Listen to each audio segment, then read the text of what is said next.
Welcome to Japandi in 12 hours. Today we're going to do some DIY Wabi Sabi art. Now, Wabi Sabi art, it doesn't have to be expensive. In fact, all the art that I made was with items that I had at home and I didn't have to buy anything else. In life, we have a habit of collecting too much stuff.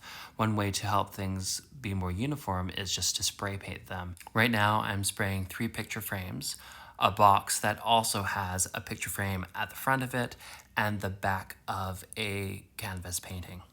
All these items take paint really well except for the canvas painting. Since it is fabric, paint will go through it, so it takes a little bit longer and a little bit more spray paint to get a nice dark tone.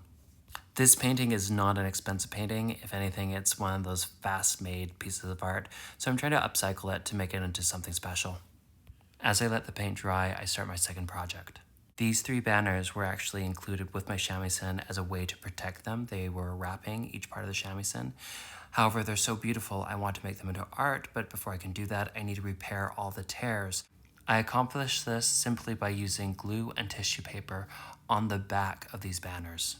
Now you might notice that there's a lot of folds and it's not perfect. However, the concept of Wabi Sabi is to appreciate things for the life that they have lived or the life that they're currently living. Frankly, I think imperfections creates a lot of interest, and actually it's easy to find beauty in those interests. Now I'm applying glue to the paper, and I'm gluing the paper to the other side of the paper. I'm not putting any glue onto the bamboo. This allows me to adjust the banners.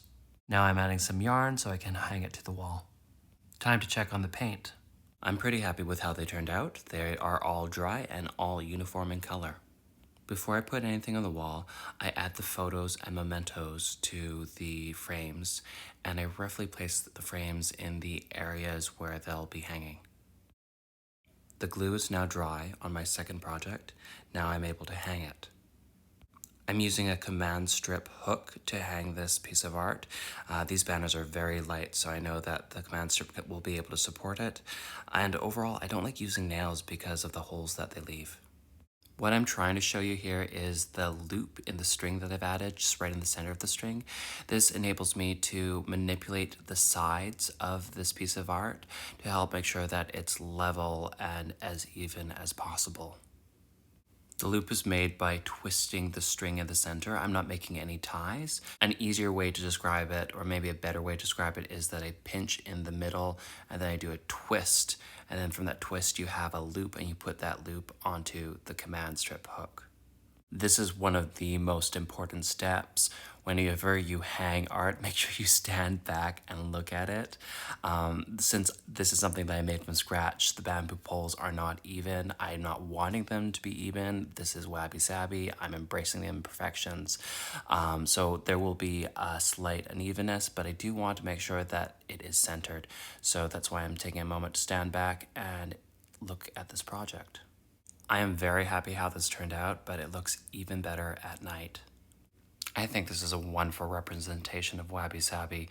You can see the folds and how they're highlighted by the dim light during nighttime.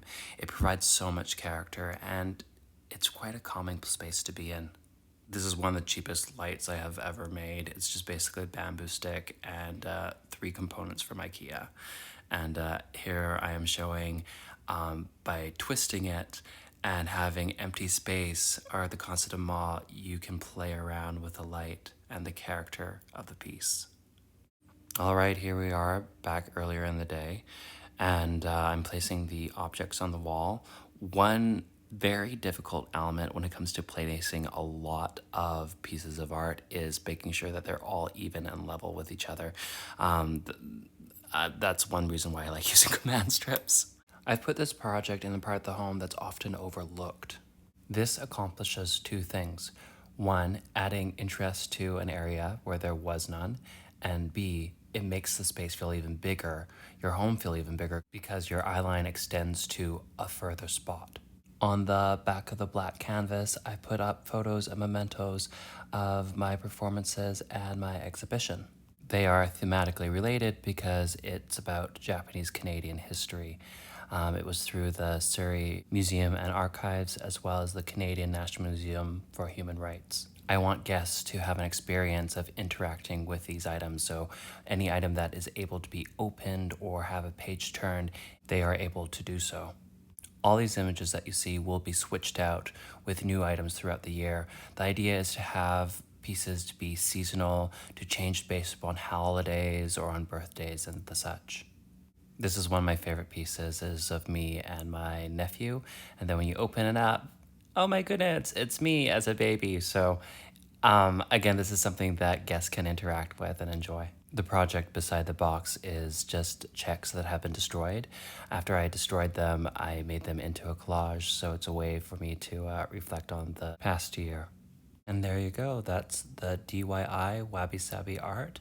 That cost me $0. I hope you enjoyed it. Please let me know if it inspired you to do your own project or if you have any questions.